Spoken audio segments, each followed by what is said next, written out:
welcome to I'll Marry You, a podcast with me, Olivia Coleman, full of tips and tricks from the UK wedding scene, interviews with industry experts, and a whole lot of oversharing.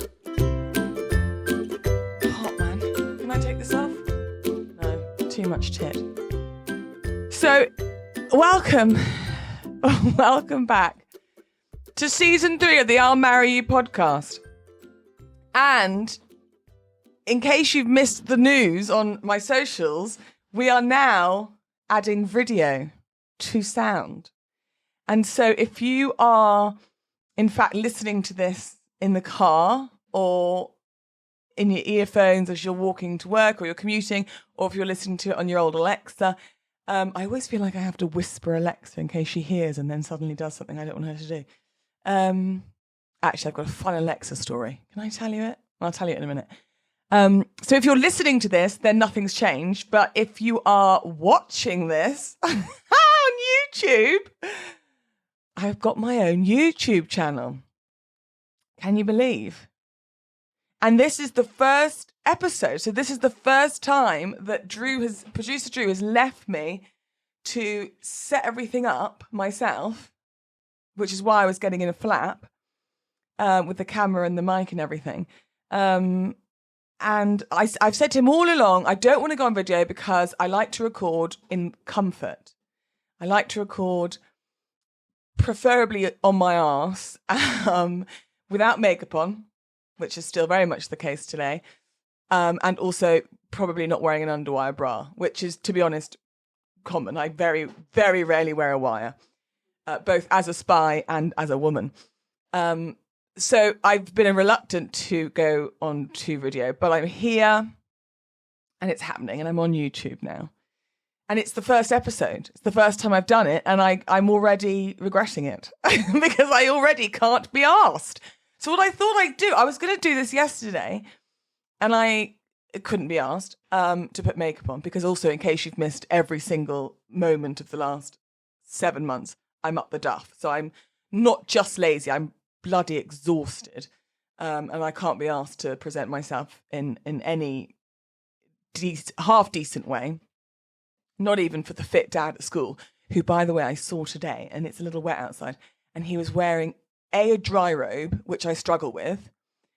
He doesn't have a dog, and he wasn't surfing at the time, but he was wearing a dry robe, and it was bright blue, and it instantly gave me the ick. So the potential of having the affair with the fit dad from school has gone out the window completely. I'll find someone else. So I can't even be asked to do the school run with some slap on.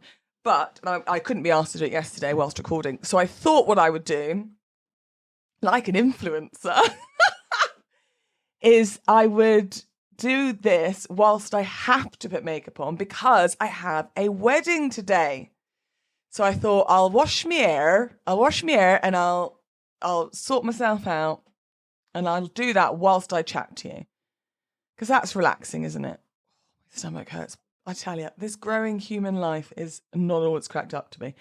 So if you're listening in the car, if you're listening remotely, you're not watching on YouTube, then more for you because you don't have to see me attempt makeup like an influencer, which I'm very aware I'm not.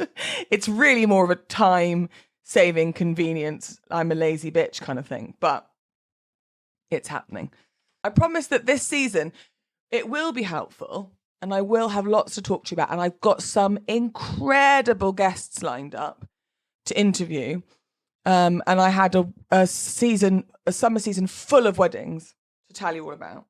I've just realised that I put the microphone in front of the drawer where all my makeup is, so that's my first major error. Bear with. It's a lot of makeup, you know. It's like, it turns out that in fact you can polish a turd.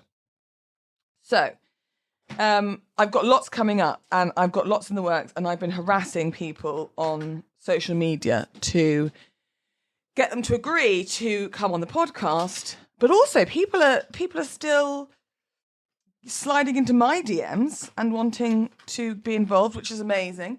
So what I will tell you right off the bat is if you are an industry professional or if you are someone who is getting engaged and you think, that supplier would be a brilliant person to interview. For me, if I'm honest, the interviews, obviously it matters that they know what they're talking about, even though I don't, and yet you lot still listen. But it's more, oh my God, I'm literally doing my makeup as I record a podcast. I don't know who on God's green earth I think I am. I'm going to have to phone do you remember I told you about my friend Jack, who every time I finish a wedding and people tell me how wonderful I am, I have to send him a message so he brings me back down to earth. I'm going to have to call him after this and tell him what I've just done. He's not going to cope with it well. So for me, with the interviews, it's sort of less about how many followers they have or how influential they are, all that stuff. It's more about, do I like them as a person? Because I think that's actually the most important thing when you book a supplier, that you have to like them as people.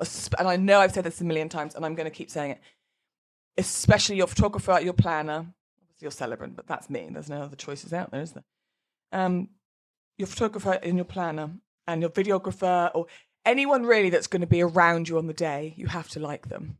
So I want to interview people who are not only good at what they do and have experience in it and are able to offer helpful advice, unlike myself, but professionals who are easy to talk to and have got good banter.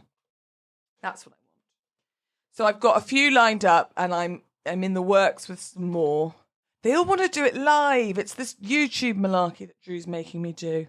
So I've got to go places. I've got to get out the house. Ugh, the effort, but I'll do it for you. Do you know why? Also because I bloody love it. So that's exciting. I've already recorded, I've pre-recorded, as we say in the biz, next week's episode. Also very annoying if you're not watching it, because you can hear me rustle in my bag. Not a euphemism. Actual rustling in my bag. My makeup bag. Lost my brush.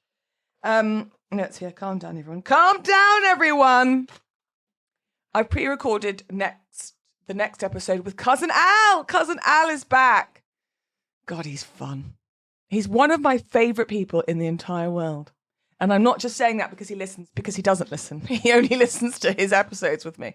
He doesn't listen to any of the others. And I put on my socials the other day when we finished recording it. We recorded it and I regretted 95% of everything I said. And I'd thought about these things and I'd thought, Livy, that's too much. You're known for your oversharing, but that is just beyond. So let's not do that. So this product today that I'm using, because, people are going to follow this and they're going to offer me free gifts. At what point in the influencing world do people offer you freebies? That's what I want to know. That's really what I'm here for. So I've got loads and loads lined up, and I've got to tell you, but I'm going to wait and tell you at the end of this episode, all about how you can get involved with the I'll Marry You podcast, because we have opened up our gates. Again, not a euphemism. We have opened up our doors, both front and back, and we are bringing in members. My front gate is open for members. My front gate is closed. It's been closed for the last 7 months, and it'll be closed forever now. There are memberships. There are 2 memberships, and also there are advertising opportunities. So I will tell you all about that at the end of this episode. So stay tuned, because that's really, really exciting. It's the next level. I need a lot of makeup today because I'm very tired. So stay tuned until the end. Should we continue to try and make me look half decent?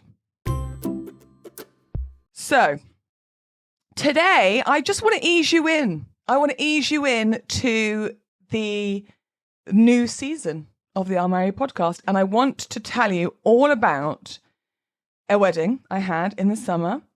And it was one that I not only was celebrant for, but I also was on the day coordinator.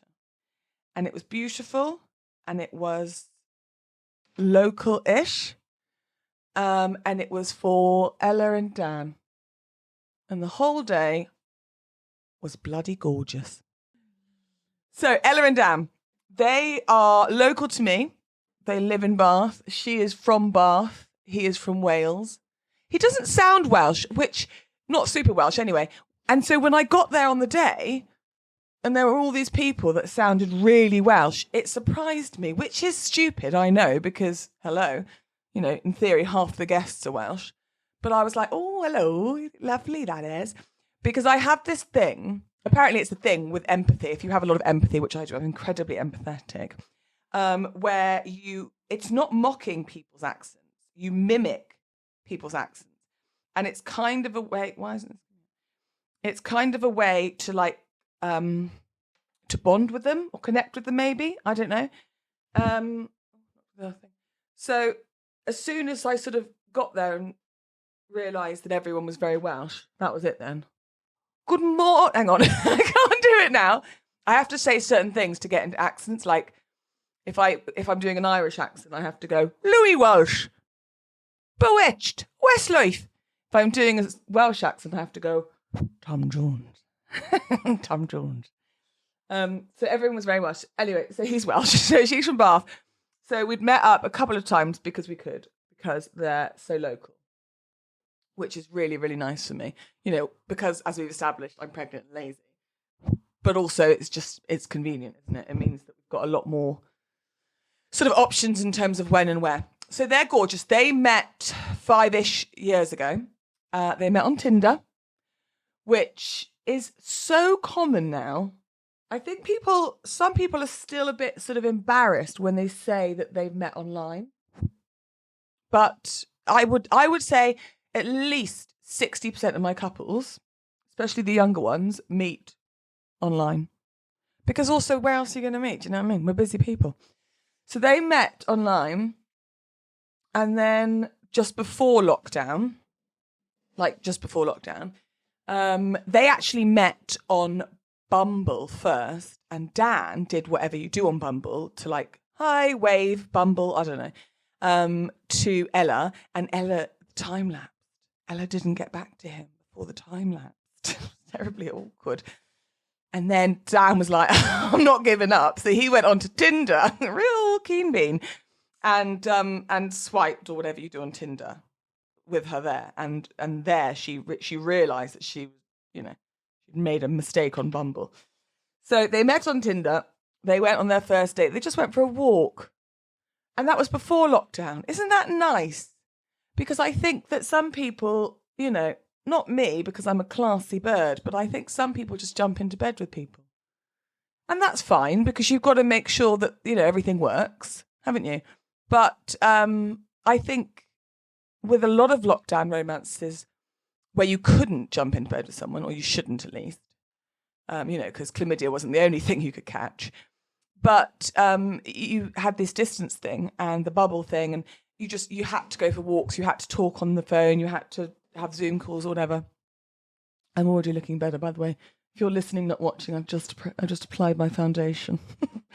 So they met, they had a walk, and they had hot chocolate. Ella took her dog. Again, now that's quite clever, actually, thinking about it, thinking aloud. It's like when you have a baby, there's always something to talk about. Do you know what I mean? So she took her dog, and she probably didn't even think this. In her mind, she actually was taking the dog for protection, and it's a tiny little dog. I don't know what she thinks she was protecting herself from, if not but a Smurf. And so she took it for protection. But actually, that's because if the date was really awkward, you could just be like, oh, I like your dog. Cheers, mate. Do you know what I mean? And anyway, the date was wonderful, and it went really well. And they started dating. And then lockdown happened. And this is I love this. So he would come and visit her. She was living back with her parents, who were just the dreamiest of pairs. And he would come and visit her, and he would sit at the end of the garden. Don't you remember those days we had to sit at the end of the garden? And sort of as the time went on, and I suppose people became a bit more relaxed and things, he just got closer and closer to the house. And in the end, he just moved in. Didn't he? So that's their meet cute, and that's their story. They're gorgeous people, live and work in Bath. Dan when he was at uni, he was part of the Bath University Big Band. I know, right? Love a big band. Also, you know, partial to a small band, medium-sized band, sure, but love a big band. big gastric band. I'm sorry, I'm very weight obsessed. It's because I'm so large. So he was part of a big band, and he does like has all these little hobbies. Like he goes mountain biking, and he plays these instruments. He conducts as well. How cool is that? Ella is like totally a bit of me. Loves musical theatre, loves performing, loves shows, but she's not showy. You know, she's just really cool. Got a lot of time for them. So when they booked me for celebrancy and on the day coordination, and it was Saturday, the 24th of August. You'd expect it to be sunny. No, my friends. No. It was pissing it down, wasn't it? Absolutely pissing it down.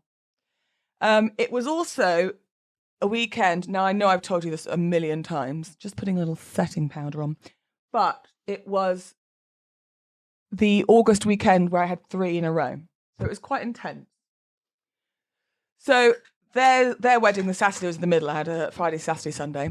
And the Friday weather wasn't great. It hadn't been great that week. Our British summers are shit, if I'm honest with you. Especially this year. And do I need bronzer?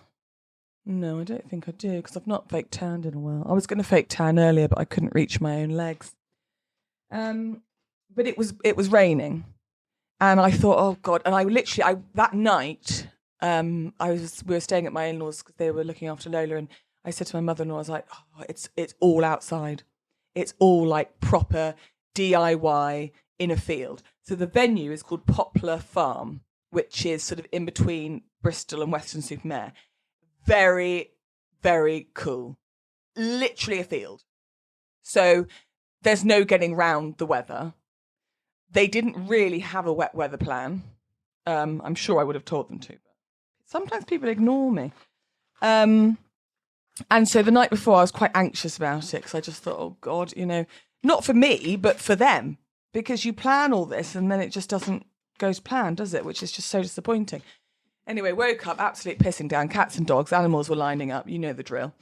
And got there at 10, I think. 9. No, got there at 9. It was quite an early start to the day. So the venue is Poplar Farm, which is literally a field. It's next door to a house where the couple who own the venue live.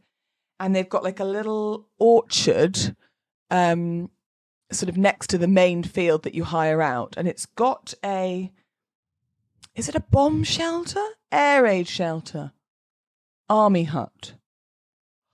Hunker down? I don't know. I think they called it the air raid shelter. But it's essentially like a hut, right? But it's been styled to look like you'd escaped from war. Very cool. And actually quite a lot of people were getting ready there. So they had that venue for, I think maybe for a week, if not 4 or 5 days, which when you're doing a DIY wedding, you do need. If you're having a wedding on a Saturday, odds are the marquee tent company people will want to erect... on the Thursday, because Thursday is known in the business as erection day. Definitely not Monday and not Sunday. That's God's day. So the teepee, they used Buffalo Teepees, who are an amazing supplier. They're local to us here in the Southwest, but they're a big deal. Everyone knows of them. And they're a really good team. They're really efficient. They're really quick on response time and stuff like that. And the teepees are gorgeous, and you can really dress them up or down. It is obviously by nature a more rustic than glam look because it's a teepee, but they're lovely, lovely things. And so they had Buffalo Teepees. So Buffalo Teepees came and they arrived and they erected. And they also erected several little sort of mini teepees. What are they called? Are they called yurts? I don't know. Sort of next to the main teepee where the wedding was going to be. And that's where people were staying. So the night before, a few people went there and they'd all started to set up because it's dry hire. It's completely, there's nothing there. So they had to do everything themselves. And then they sort of did loads of setup in that afternoon. And then they had some food and they sat around the fire pit, which I think was from Buffalo Teepees as well. and they just had a few drinks and chatted and then went off to their tents. Very cool. You know what's not so cool is when you're sleeping in a tent and it's pissing down with rain. Absolutely pissing it down. So when I got there, it was all systems go. Everyone was sort of running around doing their bit. First thing I did was walk into the main teepee, which was supposed to be just for the the drinks reception ideally would be outside, but it was supposed to be there for the wedding breakfast and for the dancing. But because of the weather, they couldn't have the ceremony in the orchard as planned. So we had to move it inside to the teepee. So when I got there, Dan and his guy mates, and thank God for everyone, one very sensible and incredibly helpful young lady, were rejigging the space, and they were putting the floorboards down to create the ceremony space, which was, I suppose, where the dance floor would be. They had to do all that. And there was one that wouldn't fit. It was like a puzzle. It was all very stressful. So they were doing that. Everyone's wearing wellies. Dan and Ella had set up croissants and coffee in the air raid shelter.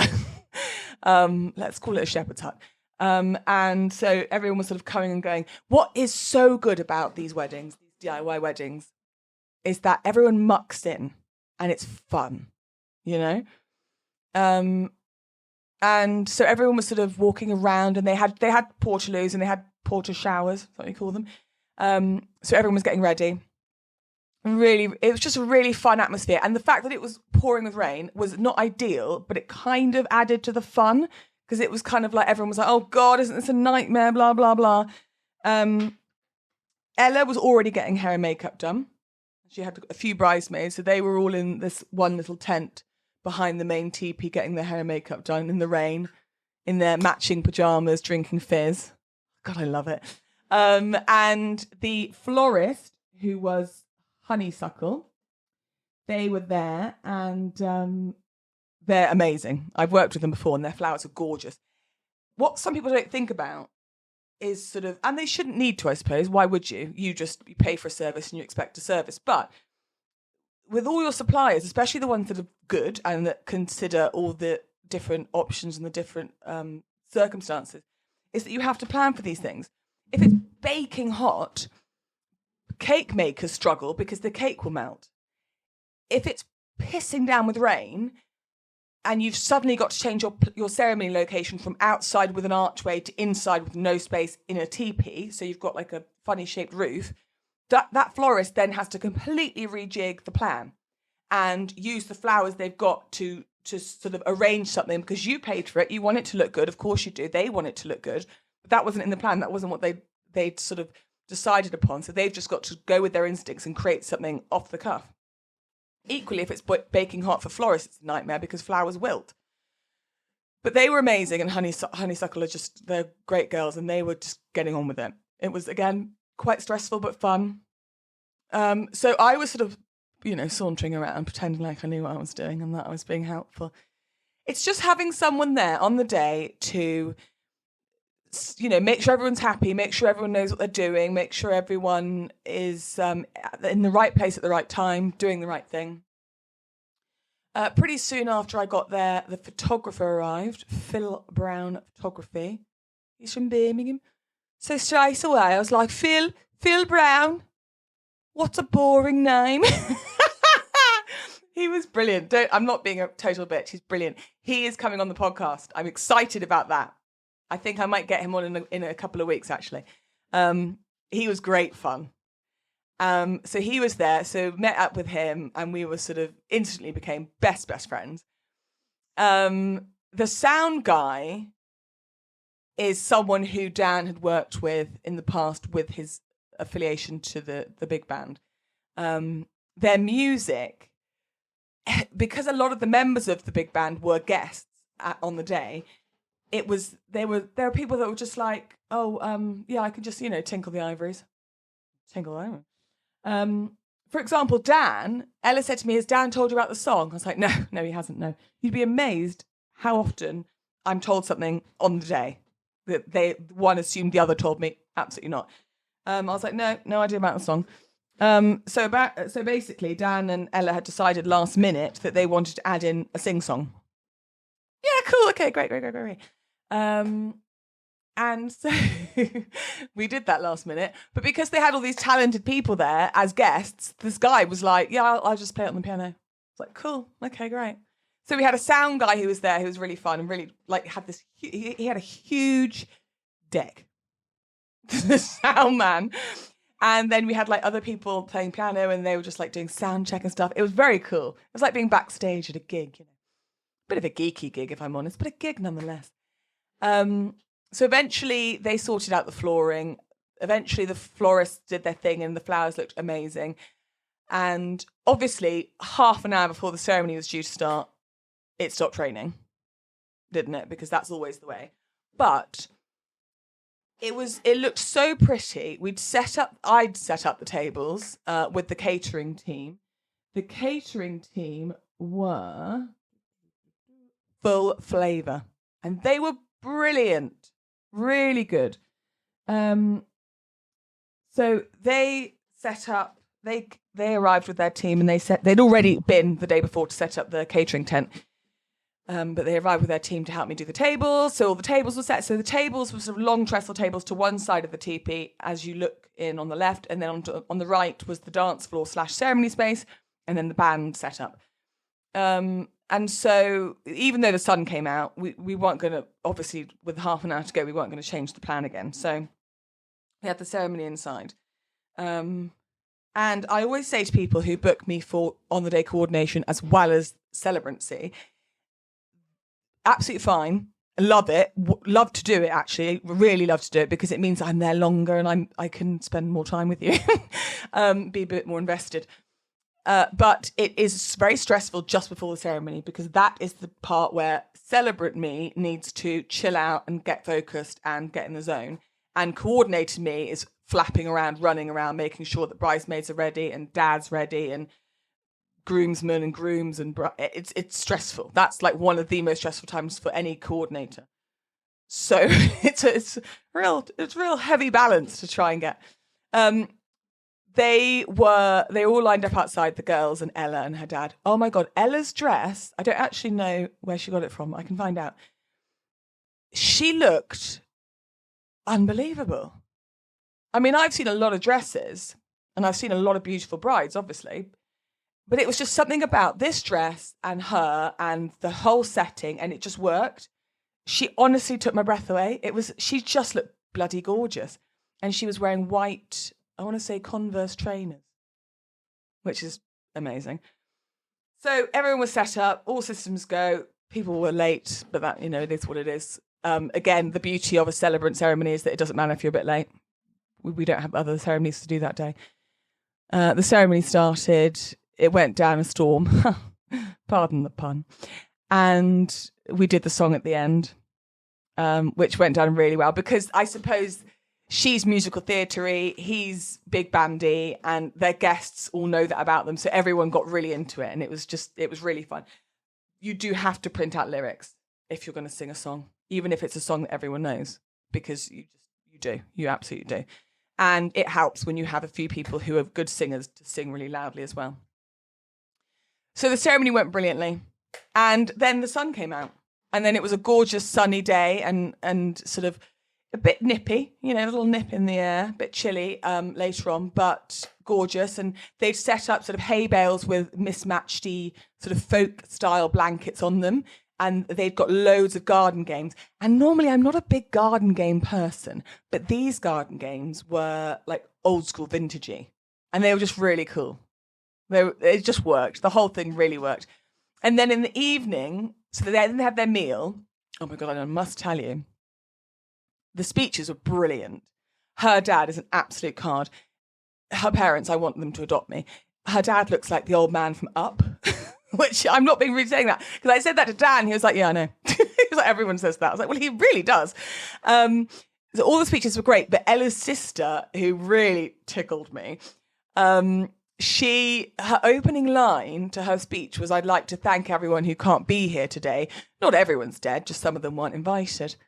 I tell you, that really, really got me, that did. I thought that was brilliant opening gambit.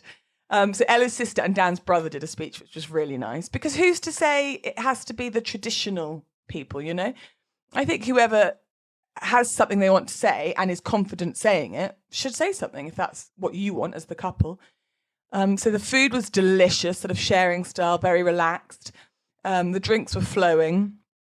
They had obviously drinks with dinner, and then they had set up a bar just outside the main teepee. And they did something quite fun. So because they're so into music, on a big board, they'd written like which song is our first dance song.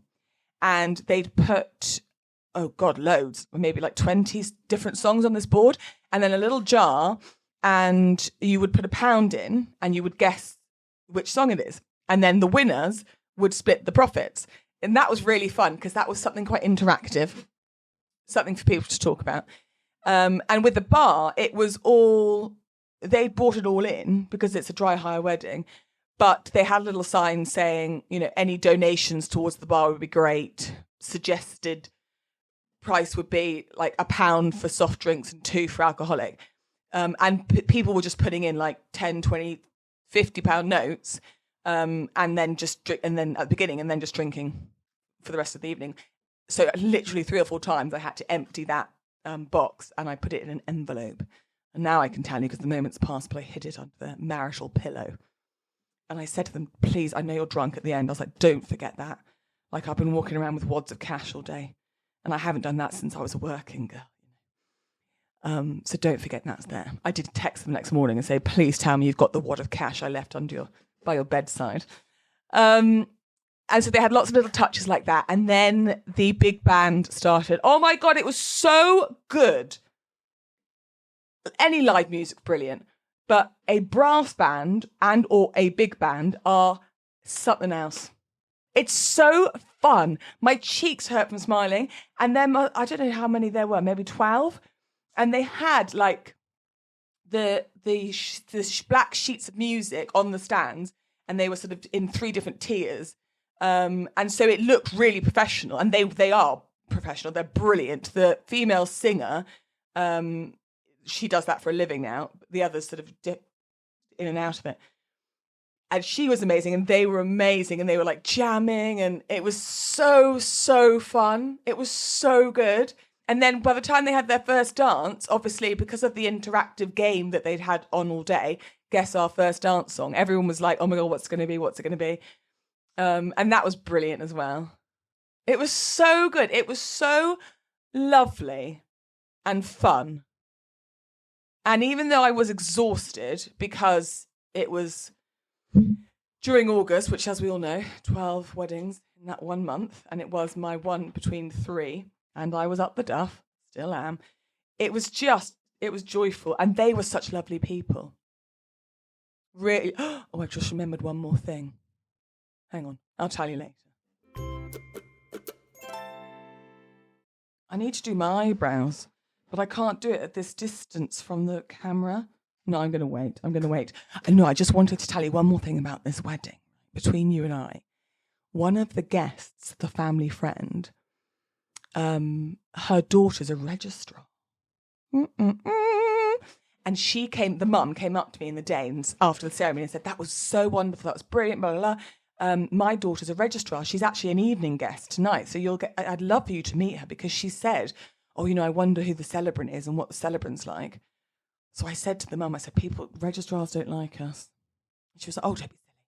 Anyway, so in the evening, I met this young lady. I think the first thing I said to her was, you're far too young and attractive to be a registrar. We didn't talk for long, but we did chat. And I might get in touch with her, because I think it might be that might be a very interesting debate, actually. Because she sort of slightly got her point across pro-registrars, and I slightly got my pro-celebrant point across. But it wasn't obviously the time or the place to have like a proper, you know, tete-a-tete. But it was, yeah, I was really scared to like meet her, actually, because I was like, oh my God, she's going to be like bloody celebrants, pain in my arse. But no, she was lovely and very attractive and young for a registrar. Oh, good times. Okay, so this week's RSVP, it's less of a question, it's more of just blowing smoke up my own arse. But I got a gorgeous DM on the Instagram podcast Instagram, one caffeine, from the gorgeous Jenny. And she messaged the most wonderful thing. So I wanted to share it with you. So Jenny writes, "Hello, I've just listened to your episode on how to handle wedding nerves. We get married in just over 3 weeks time, and it was exactly what I needed to hear right now, as I'm having lots of anxiety dreams. We are having a DIY wedding and there's been so much to organise, but now that's all behind us, and you are right, we just need to leave it to the people we've chosen to help us. I need to focus on enjoying the build-up now. Thank you. Your podcast is so entertaining and has kept me going on many a long run. You should definitely do a TED Talk." Oh, I don't even know really what a TED Talk is. Maybe I should do one. Thanks, Jenny. And yeah, I'm with you. I had an anxiety dream last night about weddings. Do you know what I mean? I'm so glad you enjoyed the podcast. Keep listening even once you're married and have the best wedding day ever. It's going to be perfect. Even if it's not for you, it will be magnificent. So just enjoy it. So that's it. End of episode 1, season 3 of the I'll Marry You podcast, Storytime. I hope you've loved it. Like I say, we've got loads coming up, but stay tuned because I'm going to tell you all about the ways that you can get involved and support the podcast. I am so excited to be back for another season. How did the YouTube thing go? If you're watching this, be kind. I may come across as a cocky little thing, but I'm actually very insecure. So, yes, but I'd be interested, if you are watching this, send me a DM and let me know how it comes across, because I don't think I can watch it. I listen to my podcast because I have to make sure that they're somewhat suitable to go out into the world, but I don't think I'm going to watch them. I think that's going to be too awkward. Right, I've got to get ready now because I've got this wonderful wedding today, but stay tuned because I'm going to tell you all about how you can get involved, and I will see you next Tuesday. Love ya. Thank you so much for listening to another episode of the I'll Marry You podcast. Producer Drew and I are both super, super busy, but we adore making this show for you. However, to keep doing it, we need a little bit of help from all you gorgeous listeners. So we are offering memberships. There is a wedding party tier, which is currently limited to just 20 of the most gorgeous listeners, and the family and friends tier, which is open to as many of you as want to join. Now, the company we host will only do this in dollars, which is annoying, but, it also makes me feel international. So for the family and friends membership, it is just $5 a month, which is about £3.60. And that gives you permanent access to a private WhatsApp group with myself and other engaged folk to share ideas and stories, advice and tips. I'll be there along with everyone else so we can discuss anything you want at all hours of the day. The wedding party membership is $20 a month, which is about £15. And that gives you everything in the friends and family membership, the WhatsApp group. Plus, I'm going to do a wedding advice, general talking nonsense with preferably alcohol, video calls once a month for members in groups of 10, which is why there are only 20 slots available, because I'm a very busy woman and that's a lot of multitasking. Basically, think of it as a group wedding consultation with alcohol and access to the community on WhatsApp, which I think is pretty good value for just £15. You can stay in the memberships for as long or as short a time as you want, and anyone who has joined can stay in the WhatsApp community forever. If you are a member of the wedding industry, we are also going to start running adverts on this season of the I'll Marry You podcast. I know ads in podcasts aren't the most popular thing. So anyone who signs up for a membership will be able to get out all our episodes without the adverts. But also, anyone can buy an ad. If you go to the membership section in the show notes, you'll see wedding party, family, friends, and 3 advertising slots. They're the same as membership. So if you want to advertise your business yourself, or maybe just send a congratulations on your wedding message to another listener, you can do it if you want to, but we mostly recommend it to be for businesses. It's an opportunity to get your business out there to all the fabulous engaged couples that listen to the podcast.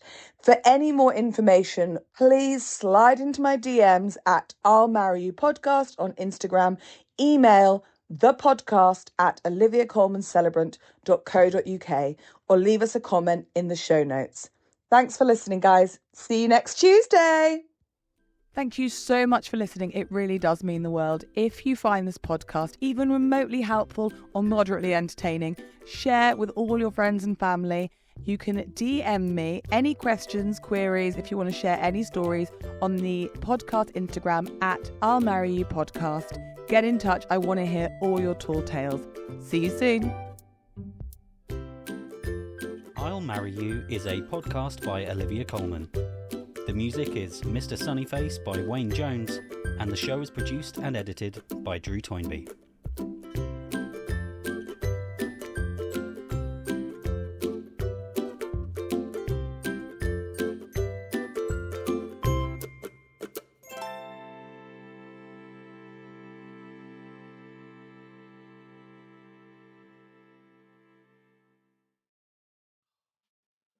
Hello? So stressful. I've been recording for over 8 minutes and it's just me shouting, Drew! Because I didn't know what I was doing. This is too much.